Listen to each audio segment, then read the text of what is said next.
It's here for I have a very inspiring story. I say, a very sad and yet inspiring. Now, Wababi are with 34. Yabeka se mame are with 34. Are your friend Adiza.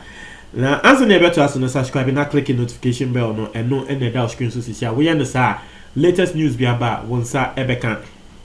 A young mammy, I can't want some a Adiza ye or you're visually impaired. Now, your class will be a visually impaired at Sebi, Ninifra, send your wall with the picture, it was screen so no. Now, Mammy, we, Siciano, Niniaji, send your wall with picture name no, but graduate from University of Cape Coast, Enche, Wabedani teacher, Anglo, for Niaji, Ama Mamino. But the story no, it's here for a very, very sad story. Now, Mamino, we did 36. I'm the first make 34. I am very sorry. We did 36. Now the Diankasa de Adiza Yanke. Now mami, now our boyfriend. As far back as I think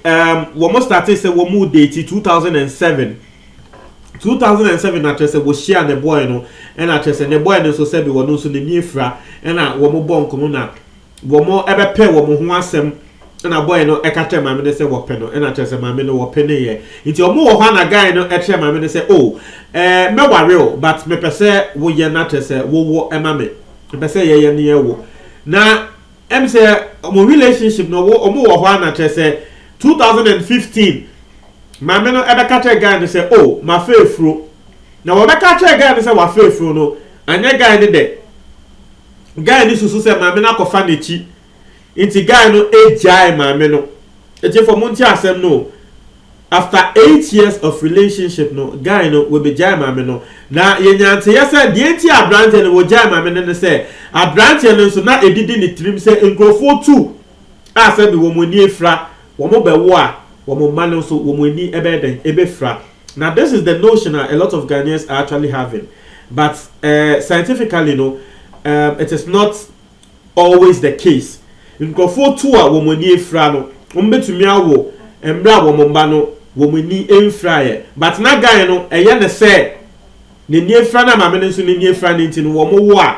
che se akola no so ne ni be fra nti guy ne edwa ne ja mame no wo jan no a eka mame no embra na wo nyem no ntino mame ne be wo ye na awrewo mu wo ne hwe wo no a ne ni efra wo ni sike bia wo be ye den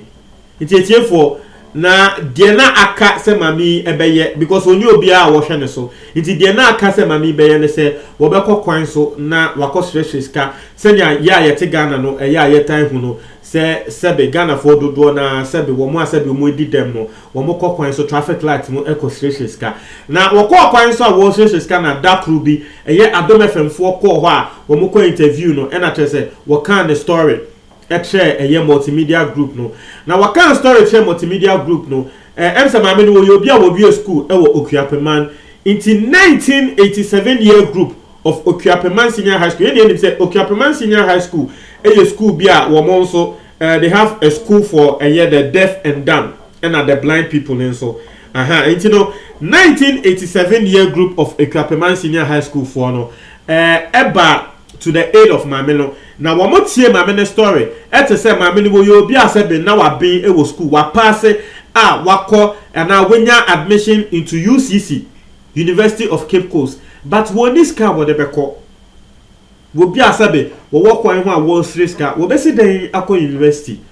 and I say the 1987 year group of Okuapeman no wo mo ba ya say sika wo mo spend ye e wo mame ne so tese school a wo call ye UCC a wo call ye sika wo mo de beto ne ho na ono ade didi tese sika wo de beto handout obi a wakọ university bi anim say university education no it is very expensive because day in day out ube wo send that lecture be ba say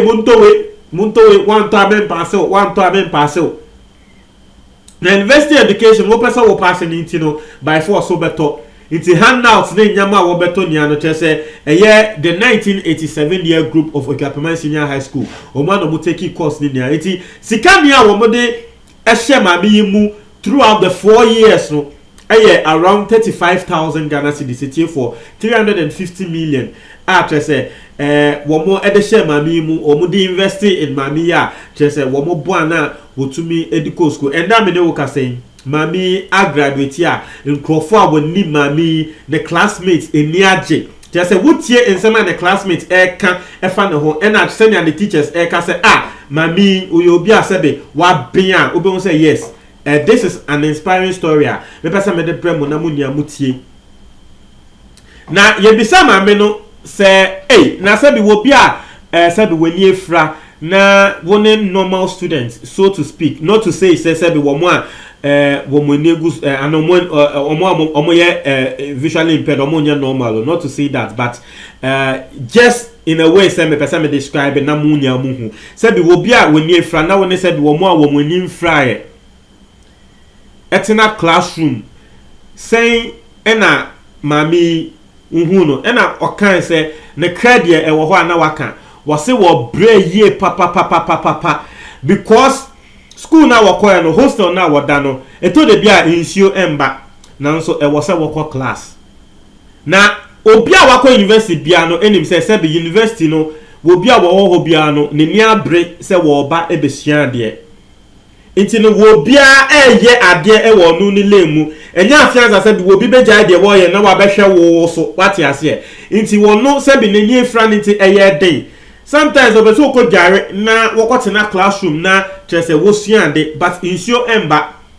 na student na wo mo ni infra ye no insio mba wo mu kofom ekọ eye politanko ekobu nsio na wa wo ni efra no se bi wo nso se otumi yesa because obi a wo ho ema ne ho wobia university there wobia ya na je say wo ye sharp akọ school akọ class ekosiande inti de omo ye no so say otumi ye na Ghana no yenso ye nim say our education system sometimes, especially the university education system, no, it is not disability friendly in the sense lectures no handout abo mo be ye no ye ne nim say bi omo ni efra no esan say wo mu hu entumi read the text insti no ye bibia ye friend braille emo na sa bro no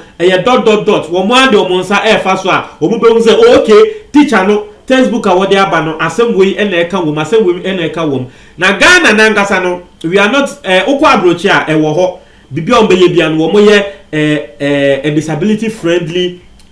alternative what I think book bi on be ye no o me pesa so ye an alternative for say be wo mo a wo mo ni efra na wo mo de mo nsa efefa so a wo mo hu de ye ka wo book nim ba Ghana sa de no eni ha into wo hwa lectures no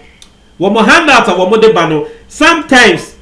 wo mo to me enye sa bros no bi into wo bre because only normal and I want student as be wo mo ni fry e na ete class e hia de ba ko oni o mu ni na e hia de ba ko lecture no so textbook and handout o de aba no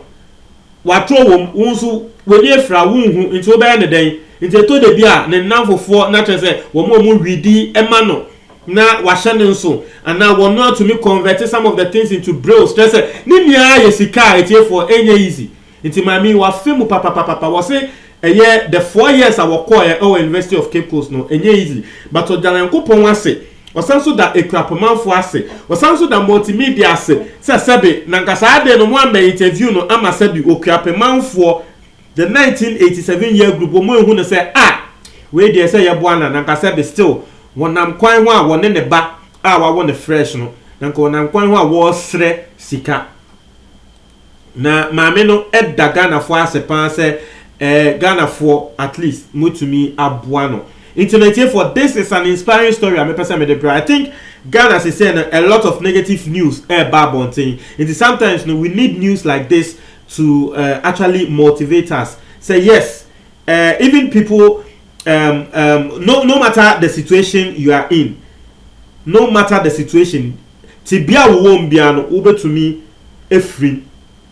Tibia won bia ubetumi efrim. You know, that is the story coming through. That is the story coming through. You interview my the classmates. I'm say you interview the lecturer because the teacher bia would say in some and the teacher neka who say yes. Who say yes. Na asema the teacher ne nya no hopa because na the teacher ne can say mami one no teacher no friend Adiza the great. Adiza the great because one day or no teacher never class no be asem no be ntumi answer na send your mami answer question no na teacher no who say